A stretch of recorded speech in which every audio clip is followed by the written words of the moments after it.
going on, everybody? It's Key Time coming back with another one to talk about the NBA. It was a lot of stuff that happened throughout this weekend in the NBA, and I am about to talk about quite a few teams in this video. So just stay with me. Now, the first game I seen over the weekend was the New York Knicks and Los Angeles Lakers. But what I want to get into first is how Stephen A. Smith was gloating that it was orange and blue skies.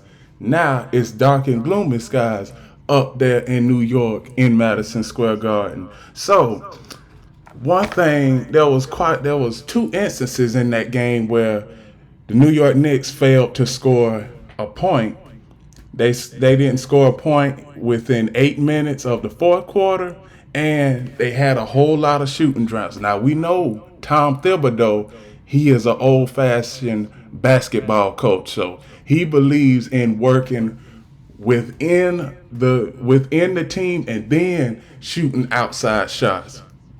Now we know Jalen Brunson, he has averaged 29 points throughout the entirety of this season.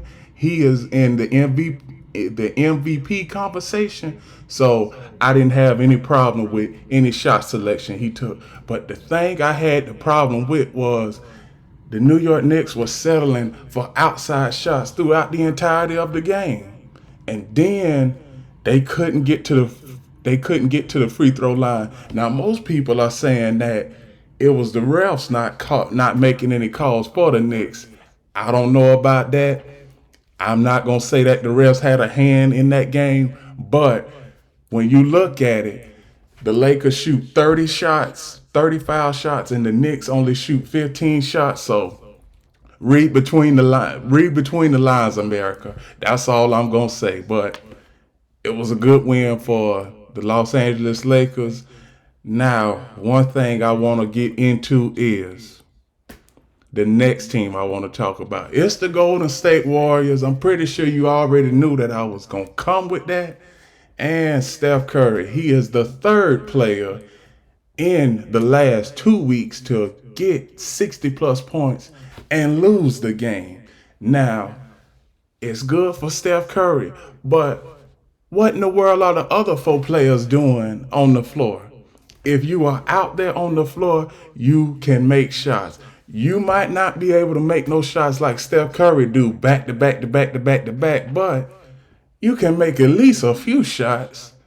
The Warriors had no reason in losing this game. You know what this reminded me of? This reminded me of the Hall of Famer Moses Malone scoring 55, 60 points, 70 points, 80 points, sometimes 75 points in a game, and they are still losing. The supporting cast for the Warriors are down. The supporting cast, the bench for the Warriors, really non-existent throughout the entirety of this season, only for like maybe 2 or 3 games. And I want to get to the fact that a lot of people after the game Saturday night was saying that the Warriors dynasty is over. To everybody out there, let me tell you how long a dynasty is. A dynasty is when a team or a certain player dominates that particular sport for 10 to 15 years. We seen it with the New England Patriots, we seen it with the San Antonio Spurs, and now we are seeing it with the Golden State Warriors. Now the San Antonio Spurs and the New England Patriots, they had a couple of bad seasons in between that dynasty. So I don't want to hear nothing about the Warriors dynasty is dead. Every team has a couple of bad seasons.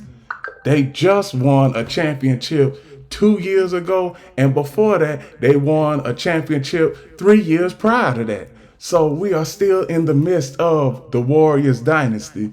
So I don't want to hear nothing about the Warriors dynasty is dead. Excuse me for a minute. Now back to what I was saying. NBA executives and NBA owners are saying that the Warriors dynasty is over. I don't think it's over. I just think that they are going through a few rough patches. You need to give Steph Curry some help. Klay Thompson, my brother, I don't know where you've been throughout the entirety of this season, but can the Warriors make the playoffs?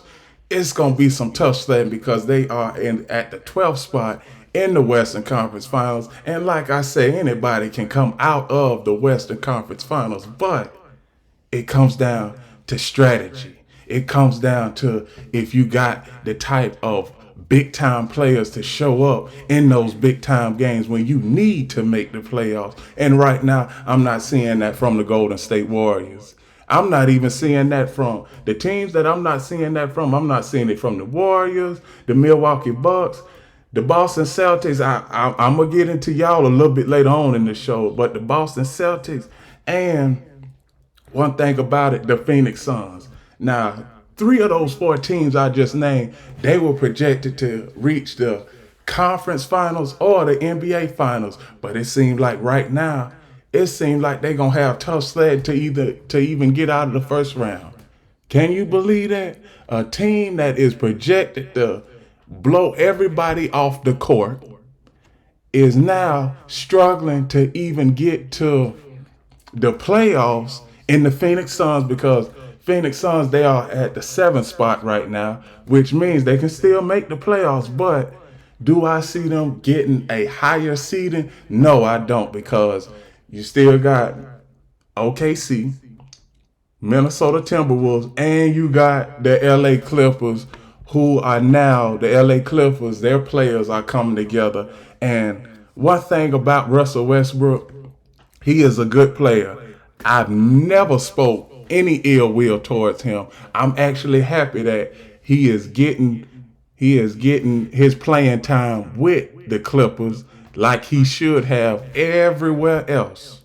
Now it is time for us to stop calling Russell Westbrook a ball hog, because for over the last 7 or 8 years, I've heard Russell Westbrook be called a ball hog. Oh, he just about himself. He just about making numbers for himself. He not about the team. On most of those teams that he was on, it was a one-man show. It was him or nobody else was going to win the game. Nobody else was going to score 40, 35, 50 points a game. So all you analysts and so-called experts out there, go back and look at all of those teams that Russell Westbrook was on and see if you could get quality minutes and quality points out of any of those players like you did Russell Westbrook in the times where he was at Washington and OKC. Now credit those those 2 benches, the Wizards bench and the OKC bench, wasn't doing nothing none of those years. So to all the experts and to all the analysts, you might need to check y'all resumes. I'm just saying that. I'm not coming after anybody, but let's talk about what Russell Westbrook on both sides of the aisle, not push some narrative that he is a team cancer or not a team builder, because what he's doing with the Clippers right now is what he was doing when Kevin Durant was at OKC. I'm just saying he was doing that at OKC. Now, for my next team, the Boston Celtics. There's some questions about the Boston Celtics all of a sudden. They didn't lose a home game all season until last week. To be exact, they lost 3 home games last week at home. Joe Mazzulla, is he the right coach? Well, basically, he was just thrown into that coaching role for what Ime Udoka did. And I'm not about to get into what Ime Udoka did because that's the past. Now, we trying to get to a point where it's about the Boston Celtics.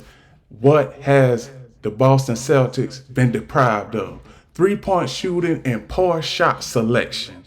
That is what's going to hurt them in the playoffs. Poor shot selection. Now, they still the best team in the NBA. Still got the best record. Everybody got to come through them. But as of right now, they will lose in the playoffs if they don't get their shot selection up. And to Joe Mazzulla, saying that I don't want to embarrass nobody. I ain't got to tell the team that we didn't play good. Sometimes as a coach, you need to tell the team that we didn't play good. We turned the ball over too many times. We taken too many ill-advised shots. That is how the Boston Celtics have been on this losing streak. Now come on, Boston. You are supposed to be top notch in the Eastern Conference Finals. But as of right now, you are up and down. Not to mention the Milwaukee Bucks are up and down. The only consistent team I see is the Philadelphia 76ers. And one thing about it, Joel Embiid is injured for the foreseeable future. So the Philadelphia 76ers will lose in the playoffs. I'm guaranteeing that. So one thing we got to realize is that Joel Embiid, he hurt. Now the Philadelphia 76ers, they championship aspirations are going out the window. As far as I'm concerned, Joel Embiid is fragile and delicate. I mean, even if he go up for a rebound and come down on the floor, I'm saying, okay, hopefully he doesn't have an injury. Hopefully he doesn't have an injury. So that is what I see coming out of the East. Now I want to get to the Western Conference of the NBA. Now the Western Conference, I already told y'all that OKC and the Minnesota Timberwolves are at the tops of the Western Conference in the NBA. Now I don't see too much from the Denver Nuggets. But credit, the Denver Nuggets are going to be the Denver Nuggets. I expect the Denver Nuggets to make the playoffs no matter what seed they are in, because we know that they got two reliable players. No disrespect to the bench, no disrespect to the backup players. But one thing about it, the Denver Nuggets, they have two reliable players in Nikola Jokic and Jamal Murray, the flamethrower, as I like to call him, because he can shoot the lights out of the arena any night. Now the Denver Nuggets, they going to be in the playoffs. Sacramento Kings, they going to be in the playoffs. I'm a little iffy on the Phoenix Suns because they got all that offense but no defense, and plus their bench is one of the worst benches in the NBA. And I believe that is going to deprive them of making a championship push to the NBA Finals. So, another team that I'm looking at in the Western Conference that could make some noise is the New Orleans Pelicans. Now, I got to give credit. Zion Williamson, he's had the last 3 games, he's had 28, 30, 35, and he had the game-winning basket versus the San Antonio Spurs. Now, we already know the San Antonio Spurs ain't going nowhere. They are at the bottom of the Western Conference. But from where Zion Williamson was at a year and a half ago up until now, it's a success story. Now, can the New Orleans Pelicans keep this winning streak going and come up on the rise? Maybe. And I think that they can do that. So that's why the New Orleans Pelicans, they'll make the playoffs. Now, the last 3 teams I want to talk about is the Houston Rockets, Golden State Warriors. Well, I already talked about the Golden State Warriors. The Utah Jazz, Houston Rockets, and Memphis Grizzlies. Excuse me for a minute.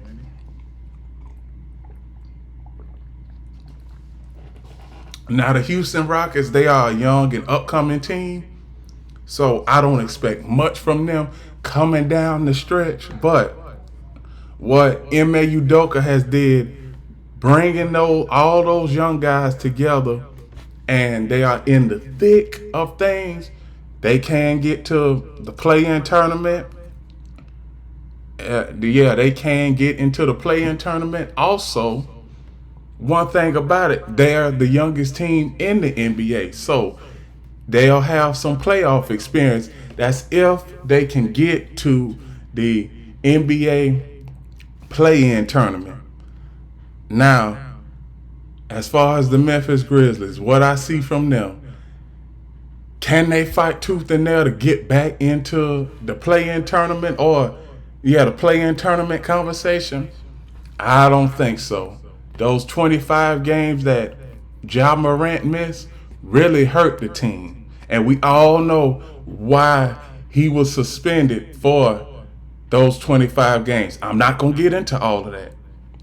But the Memphis Grizzlies, if they go on a somewhat 15, 16 game winning streak, they can be up there with the New Orleans Pelicans, the Dallas Mavericks, and the Phoenix Suns. But do I see them making the playoffs? No, I don't. But there is one team that hasn't been talked about a lot in the Western Conference, and that is the Sacramento Kings. Now, I know the Sacramento Kings are young. They already made their noise last year, pushing the Golden State Warriors to 7 games. And if it wasn't for a Herculean effort from Steph Curry, the Sacramento Kings would have won that. But one thing about it is, Sacramento, I believe that they'll win in the first round of the playoffs. And I think that they can, I'm not going to say this, but I believe that they can contend for the Western Conference Finals. But I think that they'll lose to either the Denver Nuggets or the Minnesota Timberwolves. And yes, I said that I believe the Minnesota Timberwolves will be one of those teams in the running for the Western Conference Finals. But as of right now, the Minnesota Timberwolves, they have a winning streak, but I want to see how the Minnesota Timberwolves do in the playoffs. Now, last year, I didn't expect them to make the playoffs, and they received the gentleman's sweep 4-1. But as of now, they got the team, they got the players, they got a bench, they got everything at their disposal. So why can't they make the Western Conference Finals? One thing that stands in their way is the Denver Nuggets. The Denver Nuggets have been to the playoffs. The Denver Nuggets have won an NBA championship. The Denver Nuggets have more experience than the Minnesota Timberwolves and the Oklahoma City Thunder. So even though the Oklahoma City Thunder and the Minnesota Timberwolves are number 1 and number 2, I still give it to the Denver Nuggets because they have a good resume. They've shown what they have done throughout the entirety of this season. Now, we got All-Star break coming up in 12 days. So after the All-Star break, we will see teams separate themselves from all of the other teams that have been pretending to be a contender. And plus, we will see what teams will make hay and trying to get home court advantage throughout a playoff series or throughout the play-in tournament. And that's all I have for the NBA today. Please like, comment, share, subscribe. Click the notification bell so you can get notified of all of my uploads. And another thing I got to say, this is Super Bowl week. I will come out with my Super Bowl prediction video a little bit later on in the week. And another thing I want to say, remember that the key is always on time.